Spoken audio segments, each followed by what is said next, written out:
ಭಾರಿ ಪೂರ್ಣ ಬಹುಮತದೊಂದಿಗೆ ಬಿಜೆಪಿ ಮತ್ತೆ ಅಧಿಕಾರಕ್ಕೆ ಬರಲಿದೆ ಎಂದು ಉನ್ನತ ಶಿಕ್ಷಣ ಸಚಿವ ಡಾಕ್ಟರ್ ಅಶ್ವಥ್ ನಾರಾಯಣ ಸಿಎನ್ ವಿಶ್ವಾಸ ವ್ಯಕ್ತಪಡಿಸಿದ್ದಾರೆ. ಕುಟುಂಬದೊಂದಿಗೆ ಕುಕ್ಕೆ ಶ್ರೀ ಸುಬ್ರಹ್ಮಣ್ಯ ಕ್ಷೇತ್ರಕ್ಕೆ ಆಗಮಿಸಿದ ಅವರು ದೇವರ ದರ್ಶನವನ್ನ ಪಡೆದರು.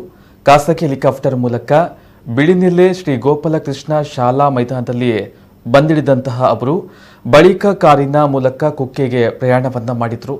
ಮೊದಲಿಗೆ ಶ್ರೀ ಸಂಪುಟ ನರಸಿಂಹ ಸ್ವಾಮಿ ಸುಬ್ರಹ್ಮಣ್ಯ ಮಠಕ್ಕೆ ಭೇಟಿಯನ್ನು ನೀಡಿ ಮಠಾಧೀಶ ವಿದ್ಯಾಪ್ರಸನ್ನ ತೀರ್ಥ ಶ್ರೀಪಾದರ ಆಶೀರ್ವಾದವನ್ನು ಪಡೆದರು. ನಂತರದಲ್ಲಿ ಕುಕ್ಕೆ ಕ್ಷೇತ್ರಕ್ಕೆ ಆಗಮಿಸಿದ ಸಚಿವರನ್ನ ಸುಬ್ರಹ್ಮಣ್ಯ ದೇವಸ್ಥಾನದ ವತಿಯಿಂದ ಸ್ವಾಗತಿಸಿ ಬರಮಾಡಿಕೊಳ್ಳಲಾಯಿತು. ದೇವಸ್ಥಾನದಲ್ಲಿ ಮತ್ತು ಮಠದಲ್ಲಿ ಪ್ರತ್ಯೇಕ ಆಶ್ಲೇಷ ಬಲಿಪೂಜೆಯನ್ನ ಸಚಿವರು ಮಾಡಿದರು.